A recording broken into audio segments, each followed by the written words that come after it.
बच्चों, आपको कहानी सुनना बहुत अच्छा लगता है ना। आप अपने माँ को, बहन को, पिताजी को, दादाजी को, नाना जी को, नानी जी को, सबको कहते ही रहते हो ना कि हमें एक बढ़िया सी कहानी सुनाओ ना। और जब आप रात को सोते हो तब तो पक्का ही कहते हो ना, माँ एक कहानी सुनाओ ना। मैं आपको एक बहुत प्यारी सी कहानी सुनाऊंगा, सुनोगे ना। बहुत ही अच्छी कहानी है और बहुत अच्छी शिक्षा देने वाली भी है। बड़े ध्यान से सुनना हो। बच्चों, एक बार एक जंगल था। आपको पता है ना जंगल में क्या होता है। जंगल में पेड़ होते हैं, बड़े बड़े बड़े बड़े पौधे होते हैं, चिड़ियाएँ होती है, शेर होता है, हाथी होते हैं, भालू होते हैं। बस वहाँ जंगल में वनस्पति पौधे सब होते हैं, परंतु वहाँ घर नहीं होते। उसमें जानवर पक्षी वगैरह रहते हैं। उस जंगल में एक बहुत बड़ा पेड़ था। उस जंगल में क्या था? बहुत बड़ा पेड़। और पेड़ की एक डाली पर चिड़िया का एक घोंसला था। पेड़ की डाली पर क्या था? चिड़िया का घोंसला। और घोंसले में चिड़िया के अंडे थे। घोंसले में क्या थे? चिड़िया के अंडे। चिड़िया अपने घोंसले के अंडों पर बैठी रहती थी, बड़ा उनका ध्यान रखती थी, कोई आकर के अंडों को नुकसान नहीं पहुंचाए। उसी पेड़ के नीचे एक दिन हाथी आया। कौन आया? हाथी आया। और उसने अपने भोजन के लिए पेड़ की उसी डाली को पकड़कर खींचना शुरू किया। कौन सी डाली को? जिस डाली पर चिड़िया के घोंसले में अंडे थे। चिड़िया तो एकदम ही डर गई। अरे अरे, ये हाथी क्या कर रहा है?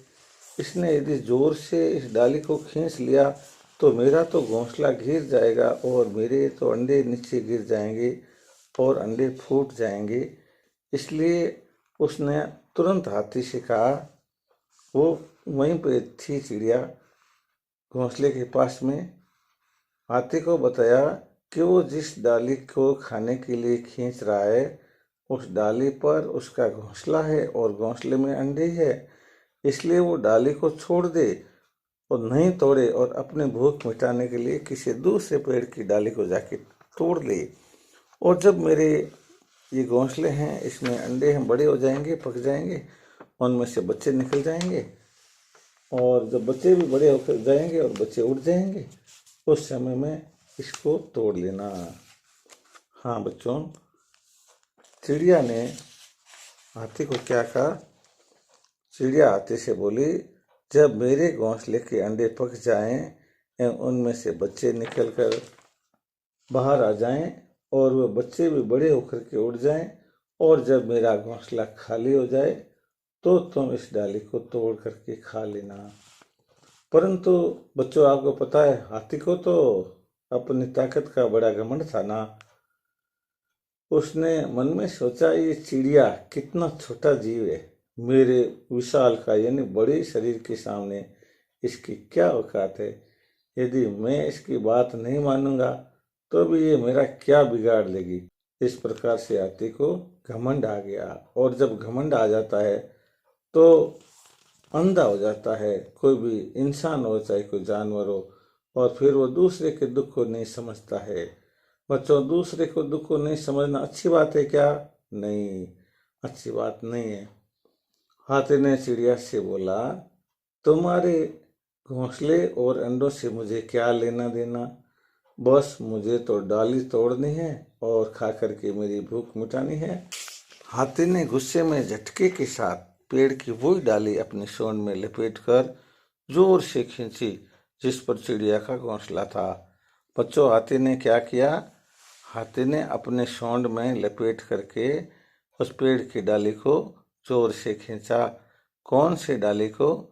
उस डाली को जिस पर चिड़िया का घोंसला था। और क्या हुआ फिर? जोर से खींचने से डाली टूट गई, चिड़िया का घोंसला टूट करके जमीन पर गिर गया और चिड़िया के अंडे फूट गए।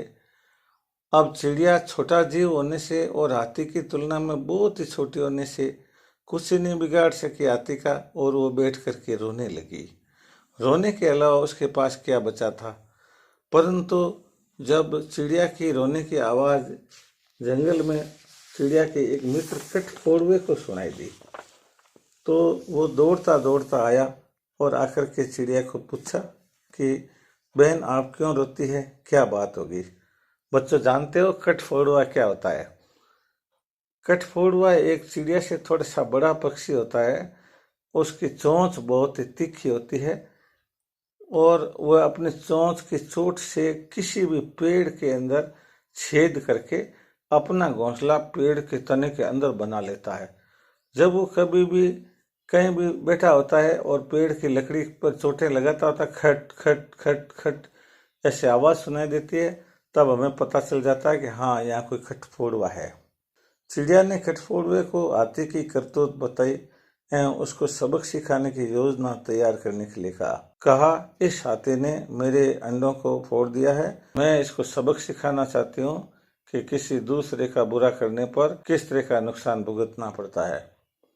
कठफोड़वा बोला, मैं तेरी मदद जरूर कर दूंगा, मेरी ये चोंच बड़ी तेज है, इससे मैं लकड़ी में भी छेद कर सकता हूँ।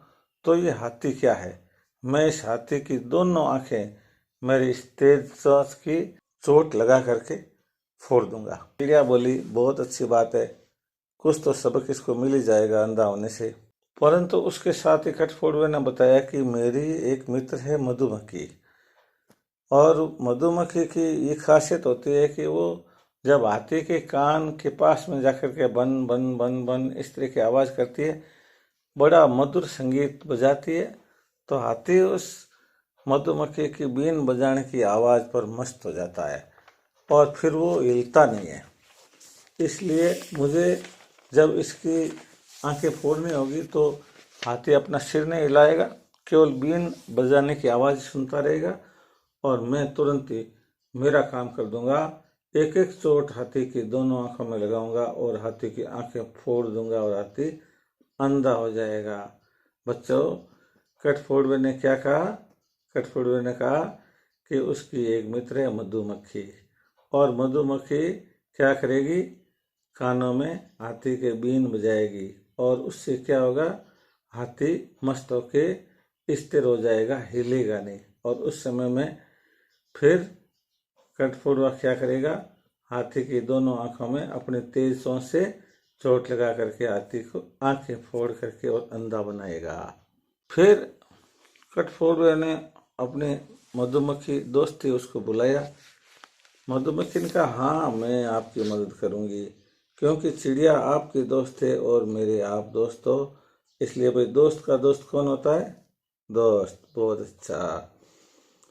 फिर मधुमक्खी ने कहा कि ये मेरा काम तो मैं कर दूंगी, परंतु मेरे एक दोस्त है मेंढक, उसका भी कुछ काम यहाँ रहेगा। तो पूछा चिड़िया ने कि बताओ क्या काम रहेगा? कि जब हाथी अंधा हो जाएगा और इसको तालाब तक जाने का रास्ता नहीं मिलेगा, तो ये कानों से आवाज सुन के पता चलाएगा कि कहीं मेंढक बोल रहे हैं तो उधर ही पानी होगा। और फिर ये मेंढक किसी खड्डे के पास में जाके टर टर की आवाज करेगा जोर जोर से, तो हाथी समझेगा इधर तालाब है और वो खड्डे की तरफ जाएगा और खड्डे में गिर जाएगा। तो कहा हाँ, तब तो बस फिर तो कहना है क्या, इसको सबक तो पूरा ही सिखाना है, क्योंकि इसकी जो जबरदस्ती है, इसने जो बेईमानी की है, जो मेरे अंडे तोड़े हैं, तो मेरा कलेजा जल रहा है, इसको कुछ सबक मिलेगा तो ही मेरा कलेजा ठंडा होगा। मधुमक्खी गई और मेंढक को बुला के ले आई। मेंढक ने सारी बात सुनी और उसके बाद में चारों ने कहा, हाँ हम चारों पक्के दोस्त हैं और हम अपना अपना काम कर देंगे। फिर चिड़िया बोली, फिर कर देंगे तो देर किस बात की, बस हाथी तो यहीं खड़ा है, अब इसे शुरू करते हैं। हाथी वो डाली तोड़ करके फिर पास में जाकर के बैठ गया था। उसी समय मधुमक्खी गई, जा करके उसने अपने मधुर आवाज में कान में बीन बजाई हाथी के, भू भू भू भू भन भन भन भन ऐसी आवाज की। हाथी बड़े ध्यान से सुनने लग गया उस आवाज को और एकदम स्थिर होकर बैठ गया, हिलना डुलना बंद कर दिया। उसी दौरान कठफोड़वा तुरंत पीछे से गया जा करके उसने एक चोट एक आंख में लगाई और एक चोट दूसरी आंख में लगाई और दोनों आंखें फोड़ दी।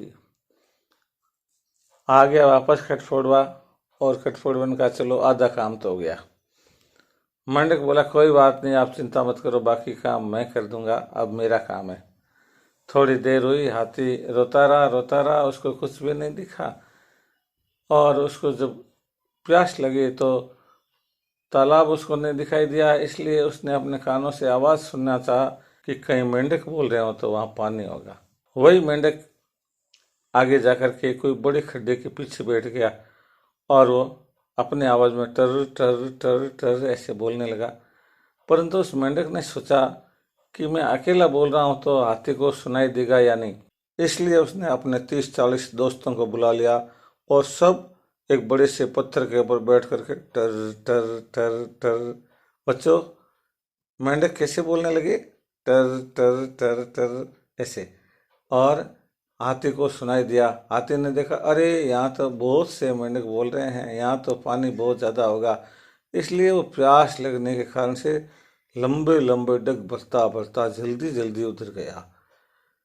और जैसे ही वो मेंढकों के पास में पहुंचा ही था कि आगे बड़ा खड्डा था और खड्डे में गिर गया।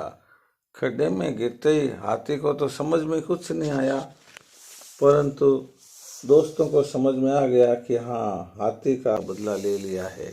बच्चों, इस कहानी से हमें क्या शिक्षा मिली कि दूसरों को नुकसान करने वालों को अपना नुकसान भोगना ही पड़ता है, इसलिए हमें किसी दूसरे का नुकसान नहीं करना चाहिए।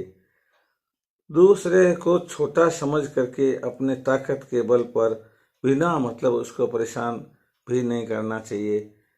देखो, चिड़िया छोटी है और हाथी बड़ा है, उसने अपनी ताकत के बल पर चिड़िया को जानबूझ करके परेशान किया और हाथी का अंत हो गया। इसलिए किसी दूसरे को छोटा समझ करके अपने ताकत के बल पर जानबूझकर ज़्यादा परेशान करता है, उसका अंत एक दिन जरूर होता है। बच्चों, आपको कहानी कैसी लगी? बजाइए तालियां, शाबाश।